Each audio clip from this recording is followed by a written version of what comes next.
All right, so we're here at the Golf Performance Center. We've got Dennis, who's affectionately known here as the Tiger Slayer. We just found that out. Yeah, that goes back a long time. So 31 years ago, now 1990, I beat Tiger in the semifinals of the U.S. Junior out at Lake Merced in San Fran. So I got him. I got him while he was young.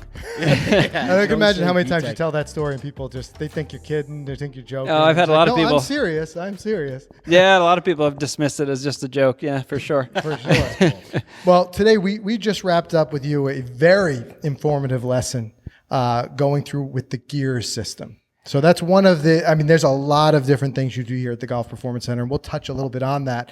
But I want to really focus in on that because let's just start off by talking a little bit about what gears is. And also, I believe you're one of the only locations really in the area to have gears. It's fairly new technology, right? Yeah, it is. And there are not a lot in the area. So we do get people coming from long distances sometimes just because they want that information. So, what we do here with the gears, really, we identify, I call it the truth finder as we were talking about earlier. So we want to identify, from the dynamics of impact and how the club is acting and being loaded and delivered into impact, and then how's the person moving with their body? What are their swing tendencies that kind of dictate that delivery of the club? So gears gives us that information. It's what's called 6D. There are different systems out there. Video would be 2D. There's 3D systems, but this is actually 6D in terms of how it's capturing in so many different frames of reference and very precise. Yeah, precise is a word to explain for sure. I mean, we were looking at some of the measurements, and what's wild, Mike, the swing happens in a second, right? And all the data points that we got out of it, down to the 100th of an inch. I mean, I think you said the thickness of a piece of paper is what it's measuring. Yeah, so it's tracking, the cameras are 8 cameras tracking the sensors on the person's body, and then 6 on the club. So it's 34 sensors in total. And it's tracking those sensors within 0.2 millimeters thickness of a piece of paper at 240 frames per second. So again, we're going to get information. We can find the what, if you will, for sure. I mean, it's guaranteed that if you get on there, you're going to know what's happening. Now, that doesn't mean it's you can change it in one swing, but it's a great start to understand. Where are you? Yeah, swing flaws you have nowhere to hide, and we'll dive into that more in a second too, because the diagnosis happens fairly quickly between your keen eye and the data you're getting, but it's really still about the same adage is true. You got to put the work in at the end of the day. We can discover it, but just because we've got all that technology in the world, it doesn't mean you're going to be a better golfer in one session. No, that's it. Roger Nick, founder and owner here, says that all the time. The technology is not everything, but it is a way to measure and get a baseline. We believe that which can be measured can be improved. So if you can periodically measure and show somebody you're actually making, progress in how you're moving and becoming more efficient, it's motivating to stay on that path instead of, chasing swing thoughts, for an hour and not getting anywhere. For sure. And go ahead. I was just going to say, my aha moment for my lesson was my sway. And you found that out in all those data points. And then my question to you was, this is all great and good. And I've had countless coaches, like you said, the technology isn't everything. I've been told these things before. Question is like, how do we get it as part of our routine? And what's the struggle of, we always go back to those old ways, we say, right? So you gave me a really great tip about, just fight through those bad shots at the range and just build a game plan. Yeah, look, swing tendencies, these are motor patterns that are ingrained depending upon how long you've played and how many reps you have. I mean, they're pretty ingrained in your nervous system. It's not necessarily muscle memory. So you're going to revert back to it. I mean, they're stubborn tendencies, right? They're particular ones that are going to show up. But it's also related to your physical limitations. So, ideally, we get more information on you guys with where you are with your function because we know that that's going to dictate your form in your golf swing. So, those tendencies, it's going to take a lot of work to really kind of override the system, first to get the function where it needs to be and then override the system so you have a new motor pattern that shows up, when you play. Because I can tell you right now, if I went back upstairs and hit a golf ball, it would be the old way. It's been an hour since we've done the lesson, so already I've kind of... Well, I think that's where one big benefit from this side, you're on the teaching side, we're on the student side. One of the big benefits is that visualization that the gears provides. Sure. So kind of taking people back, if and we're going to have a video out of this that you guys can see where we both go through the lesson, because it's a very visual medium, so you can see a little bit more. But just kind of a brief description, we end up putting this full suit on, and the suit has little points of reference. You said there were reflectors that the cameras are picking up, and then we calibrated our clubs. So all told, I mean, you feel like you're about to jump into a video game or something, right? So we've got them all over our body in the club, and we went through the swing, and you were able to see it. And I think for someone like you, you've been teaching golf for a long time, there's probably some things that you see off the bat, whether you've got that or not. But from my side, I think as much as you can explain it and it would make sense to you, being able to see it. We got to see on the screen the avatar of ourselves, and we could slow it down as much as we want, and you could see the numbers as they change. But as a student, I think that's what will help me, and I can go back and re-look at that data when I do slip back into the old habits. Do you find that that's kind of a common thing amongst the people that you teach? Yeah, absolutely. I think the visual helps a lot. I think, it takes the coach's opinion out, or the teacher, as everybody calls them, I'm going to put this knowledge into you and everything's going to change automatically. So it takes the opinions out of it. I think people trust that it's an accurate measurement, and it really starts to connect the dots for them. When we do our 5 elements of success evaluation and we get all the information, the gears is kind of, I think, the central thing that brings it all together and makes sense of it all, from physical limitations to where their equipment is, and then just how they're moving. So, the visual part really helps. And I want to speak to that equipment thing too, because obviously there's 2 parts of it. You have your equipment and then your actual performance, the way you swing the club. You will even use this system as part of a club fitting, correct? Absolutely. Right now, they're up there doing a club fitting. So, again, starting with the dynamics of impact, and then looking at how is the shaft being loaded. So the shaft deflects and it droops. It actually acts in different directions, to different degrees, and that affects how the contact point is, angle of attack. All of that is affected, and ultimately the smash factor, or transfer of energy from club head to ball. So the gears is an integral part of our club fitting process. Yeah, like I said, nowhere to hide, whether it be the golfer or the club. You're gonna really see it all on that system. I think a big takeaway from me was balance that we worked on in mine, and kind of realized a lot of my inconsistencies came from that balance. So the other part of what we were doing, again, from a data standpoint, data collection, was Swing Catalyst. Tell us a little bit about that. Yeah, so Swing Catalyst has a pressure plate and a force plate. So it's actually measuring ground forces. So when you're standing on the ground, you're acting on the ground, excuse me, and the ground is acting back on you at a 1-for-1 ratio. So that's your body weight, right? So as you move to do anything athletically, whether it's throw a ball, hit a baseball, hit a tennis forehand, you have to leverage the ground to create some speed, or certainly rotational force, right? So the Swing Cat is going to measure what direction you're leveraging the ground, and then how much force you're applying. So it'll see if there's a lot of lateral force, or towards the target, or away or towards the target, rotational force, and then vertical force. So we're going to see how much you're using those different forces. And that's really where the energy starts, right? You're going to start with leveraging the ground to transfer energy up through your body, ideally in good sequence. So that's really the starting point of seeing, are there inefficiencies just in how you're moving? And you told a wild statistic about long drive guys. Yeah, so long drive guys can get 2, even close to 3 times their body weight into the ground in vertical force. I think there was a long drive guy who had 750 pounds of force into the ground at one point. So he was a big guy. He might have been 300 pounds, but he could probably leap pretty high. It'd be pretty amazing how his vertical, which is something we test in our with our athletes 4 times a year. Yeah, you got to get up on that vertical last time we were here, right? It looks a lot shorter right now. Do you guys lower that? Because that looks really easy. They lowered it to make you feel better. That's what they did. And another thing that you said, and I just want to really key on this balance, especially for a lot of amateur golfers. And I know in myself, it took a long time for me to really put a focus on balance, but it's sometimes the smallest things that'll make it click for you. And one thing you said was, think about all the other sports, about how the goal is to knock you off balance. Sure. And then with golf, it's us who are we're taking ourselves out of balance, and we're putting ourselves in a position to not be able to deliver the club we want to be able to deliver it. Yeah, no question. I mean, you look at a pitcher. The pitcher's trying to get the batter off balance. In tennis, you're trying to get the person off balance because you're rendered kind of not as effective, not as powerful, not as efficient. And people just don't work on it enough. They just don't understand the value of it. That's really the first primary fundamental that we talk about is ground forces. It starts with your stance width and your balance at setup, and then how do you move through the golf swing in balance or out of balance, and just identifying that, just how you're leveraging the ground is a starting point. Not grip, not ball position, not alignment. just how do you move as an athlete in golf? Yeah, and that's what I like from a student standpoint about that swing cat is that I think ground forces are probably one of the hardest things to visualize.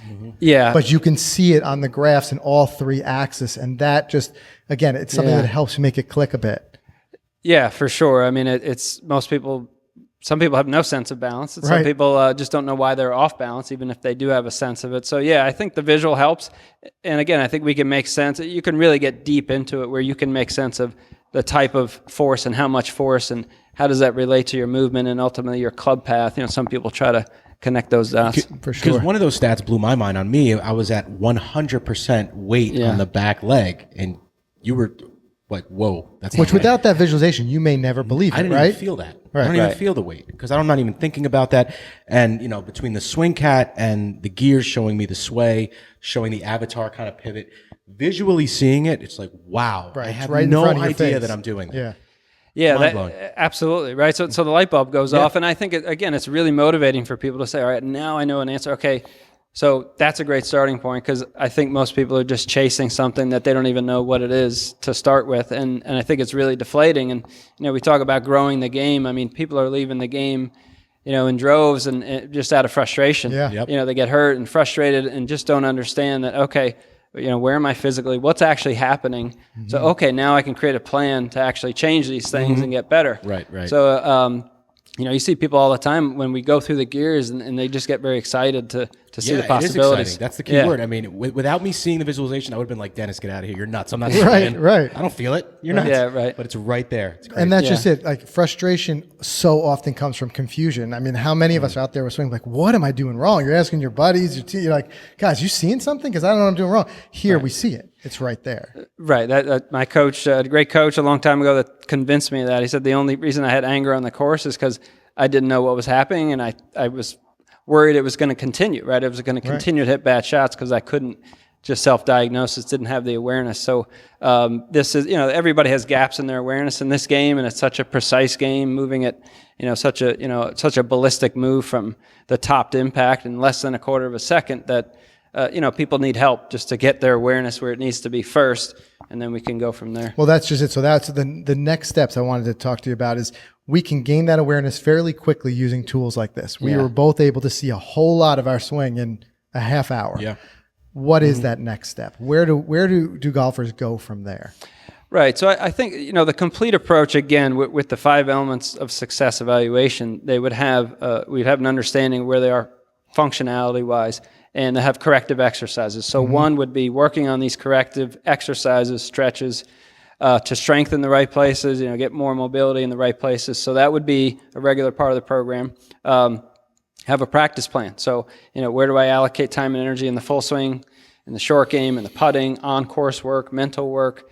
So it's creating a plan and then just diving deeper into, ideally with the guidance of a coach, simple training aids, whatever kind of feedback mechanism you have. You need feedback, to build awareness. You need immediate feedback. Yeah. And so you just need a plan that actually kind of organizes how you allocate time and energy, to work on your game. And that plan ultimately is so unique because we're all different. Like, so for example, we may look at gears and see that we've got a limitation in our shoulder turn. It doesn't necessarily just mean we don't know how to turn our shoulders. It might be a physical limitation. So like everybody's Absolutely. body structure is different. And that's where in those other assessments, you're kind of looking into that. Absolutely. Yeah. So it's most people, most people think if they look at young athletes coming in that they're all like Gumby, and that's not true. Right. Like I said, every single person that walks through our doors, has some kind of physical limitation that can improve. So, for example, like you're showing, torso rotation. So we'll test athletes in good posture. What's their mobility right and left, and we'll see asymmetries.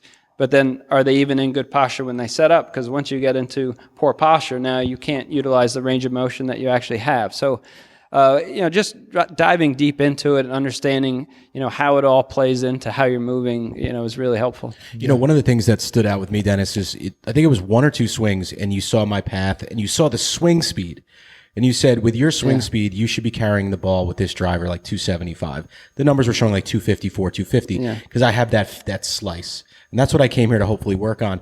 So I thought that was really incredible that you just dissected that right away. And that stood out for me. Like, wow, I'm leaving so much on the table, 20, 25, 30 yards. That's one, maybe two clubs in. Score could be completely different, all because of that swing. Sure. And I'm not getting back and not hitting up on the ball. I mean, it was a lot of variables getting thrown at us, and it wasn't confusing though. And I wanted to tell you that you were saying, you're swinging down on the ball, you're not rotating, but the way you were able to break it down on the screen, at that point I was like, all right, this is a lot easier than it sounds. Seeing is believing. Helpful. Seeing is believing. So now I can take it out to the course and do those things and kind of break it down to those three things you gave me to do, with the rotation drill. And now I'm confident that I can go out and actually fix this thing. If I put the time into it, of course. And consistency. Great. No, that's good to hear. So you're motivated, right? Like you said, you're leaving a lot on the table. So it's like, oh wow, if I actually, I was nervous at first. I was like, what are all these numbers? I can't do this. Get away from me. But then the way you broke it down, it was it's a lot of information. All right, guys, we'll get back to our interview with Dennis in just a second talking about gears. But first, just want to do a quick word from our sponsors. First of all, want to thank Titleist, guys. If you haven't checked out the new Tsi Drivers yet, what are you waiting for? Right? Seriously. What are you waiting for at this point? You and I have been gaming them now for quite a few months. We had them down at Pinehurst. Could not be happier with the performance. And today even, I know you were itching. You were working on it a little bit in there, working on that swing and just getting more yards, tighter dispersion. So if you haven't checked out the new TSI lineup, now's the time to do so. And if you get the opportunity to get fit, that is such a key component. They've got the featured shafts that are in the lineup that come with the club. So you got a lot of variability that you can do right there to really dial it in, because as we saw, if you guys watched our fitting, we got a lot more just from changing out the head to the new TSI. You should go watch that fitting. Yeah. You got to, we said before, seeing is believing. Yep. Seeing is believing. Right. But we've both been loving it. Make sure you go to Titleist.com. Check out the new lineup of Tsi drivers, because like I said, these are definitely a can't miss. It's revolutionized our game. Yeah, do yourself the favor. Do yourself a favor. Just do it. Yes. And and while you're at it, make sure you also go to footjoy.com and check out the new shoe finder tool that they've got there. One thing that I think can be easily overwhelming is the number of options. Right. I think that it's a benefit that FootJoy has so many different variable options that you can do, whether it's spiked, spikeless. You can really find the look you're after. But I think one thing that we've really learned over the last couple of years is really treating your footwear as equipment. It's part of how your performance. And we've played in all different types of conditions. Oh yeah, all different kinds. Wet, soggy. We were just down in Pinehurst. Talk about different. Right. And we were learning today about balance. Well, one thing that can be really hard to do is maintain your balance and apply that rotational force if you can't rely on having that stability from your feet. You've heard us saying it here, right? You really build that golf swing from the ground up. So finding the right shoe for you is super simple. All you need to do is go through. There's a couple of questions. It's going to steer you in the direction of what's going to work for you. Answer them in the shoe finder. Guys, got to check it out. Go to footjoy.com. Check out that shoe finder. You're obsessed with those premieres, huh? Dude, you notice now because every time I show up, I'm wearing them. I wore them the other day. They are nice. They are I walked something. 18 in them. They are something. So check those out for sure. Good stuff. And lastly, just want to thank Golftec. They're still offering this amazing deal. They have. I don't know how much longer we're gonna be able to say this. I don't know how much but it's still available. I just checked before this recording. $75 for a fitting, $75 for a swing evaluation. Guys, there's 195 locations in the country. So odds are there's got to be one near you somewhere if you live in the United States. Check out golftec.com/Golficity. They're also doing their amazing Clubs for a Cause program, donating used clubs for people who just kind of just want to kind of move on and get rid of the junk that's laying around their house. So Golftec doing great things. Check them out one more time. That's golftec.com/Golficity. For sure. All right, let's hop back into our conversation with Dennis talking about gears. It definitely is. And one thing I was wondering, because Mike and I, our swings are so different, as all golfers are different, but there was some common things, like our spine angle that we looked at and things like that. Now, you've done countless of these assessments. Do you find that generally there's a few things that are kind of common that come up a lot? Are there some things that some other, our listeners out there should possibly be looking for? I mean, the overarching theme is that people don't necessarily rotate well in posture and maintain what we call dynamic posture. When we look at the spine angle from either face on with the reverse spine or down the line, we see a lot of changes. So people just have a hard time because of physical limitations. They haven't ingrained the motor patterns. They just don't maintain posture. If you don't maintain posture, it's hard to deliver the club the way that you want. A good path, good angle of attack, all those dynamics. So sway reverse spine that both of you guys had a little bit of, or Yeah, a we lot did. of, Yep. is very common for sure. And that's an efficiency killer, and usually sets people up to come over the top, which most people do, and most people slice the ball. So those are definitely two common ones. And it shows how much love you guys put into, posture and flexibility. I mean, look at the weight room, state of the art here. Yeah. I mean, so it is a very important part of the game. And I guess as we get older, as our bodies get a little bit older, it's getting harder and harder for us to do that. So that's another thing we got to work on for sure. Right. But that's where we build in as golfers all those compensations. Exactly. Is when we do, instead of ultimately correcting the issue, a lot of times we build in compensations that allow us to still, as you said, deliver the club square if possible, even though you're starting from a point that's not super efficient. So that's what you're really looking into here.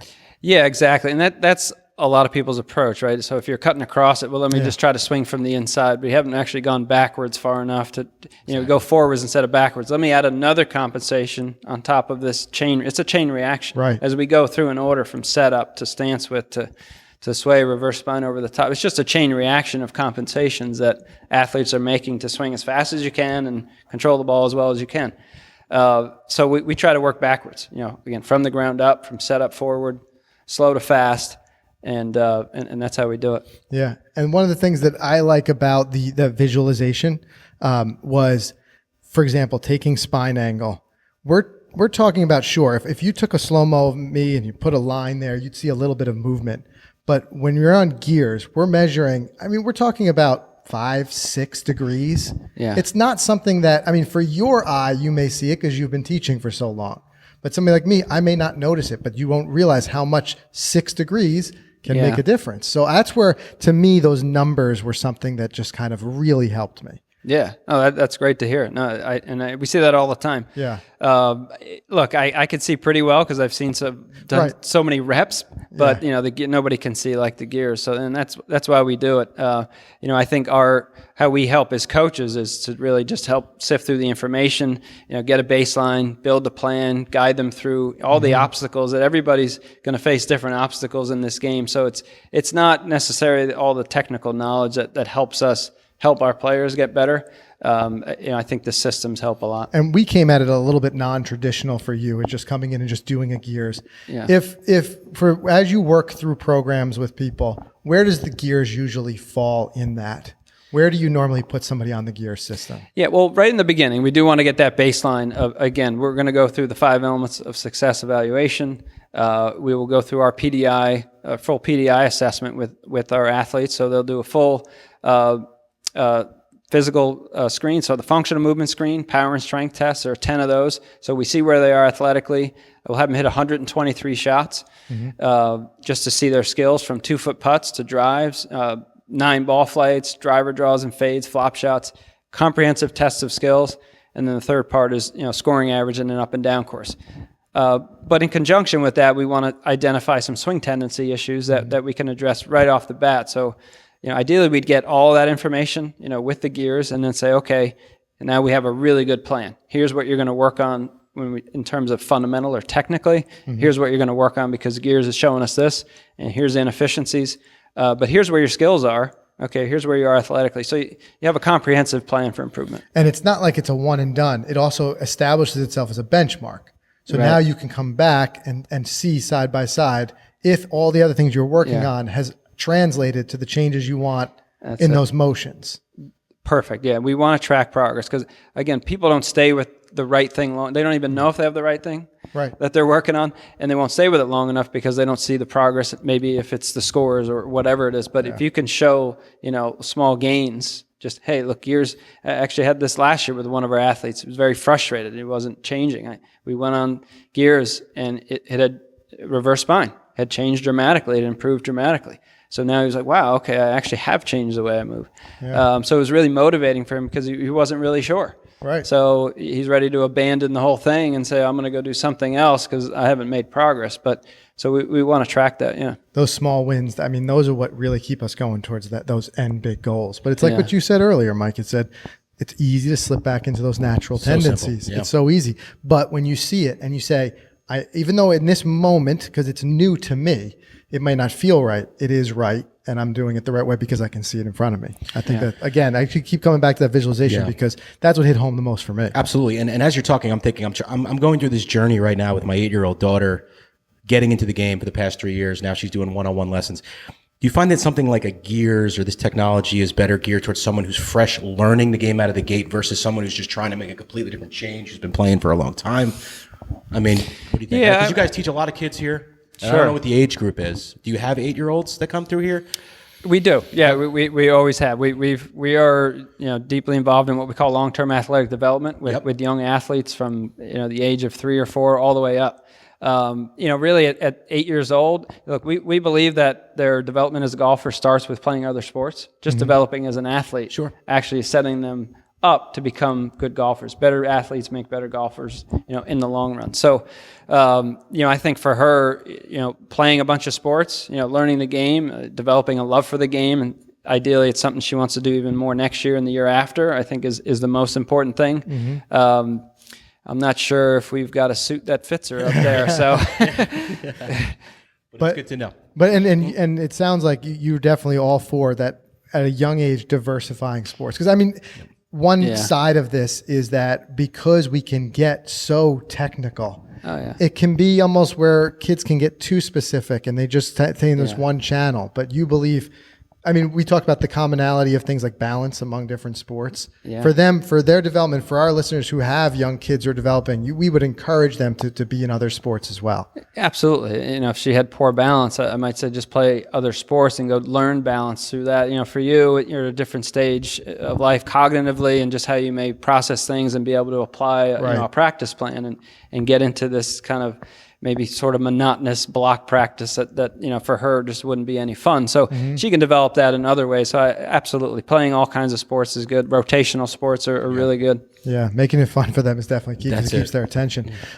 So obviously, like I said, we learned a lot. There's a whole lot here. I can't wait to get the videos out so you guys can see the visual of it. And hopefully there'll be some stuff that you can relate to too, some things that might be in your swing that, because as I said, as everyone's swing is different, there's some commonalities. We saw it between ours. And I tell you that visualization really helps. But for the people who want to come and work with you directly, how do they, what's the next steps? How do they get in touch with you? Yeah, they can just reach out, look up on the golfperformancecenter.com. You can reach out to us and just inquire about next steps. We have programs for everybody out there that want to get better. So, let us know. That's terrific. Well, I appreciate it. I'm looking forward to putting the work in, right? Absolutely. I mean, that's where it comes down to. Like I said, we know now, if nothing else, we can use the excuse that we don't know. Yes, right? You're right. And when a coach says you're leaving 30 yards on the table, right, you want to put the work in. If that's not motivation, I don't know what is. We'll be checking up on you guys. Make sure you're doing your work. 100%. And that's, like I said, what I like about it is that we've got a benchmark now. Yep. We've been on Gears. We can do our work and come back to you and see if we've got that improvement. Awesome. So look forward to it. Yeah. Cool, Dennis. So thanks again. Thank you to everybody at the Golf Performance Center for hosting us today. Really terrific day. And stay tuned because we'll be doing a whole lot more here soon. Thanks, guys.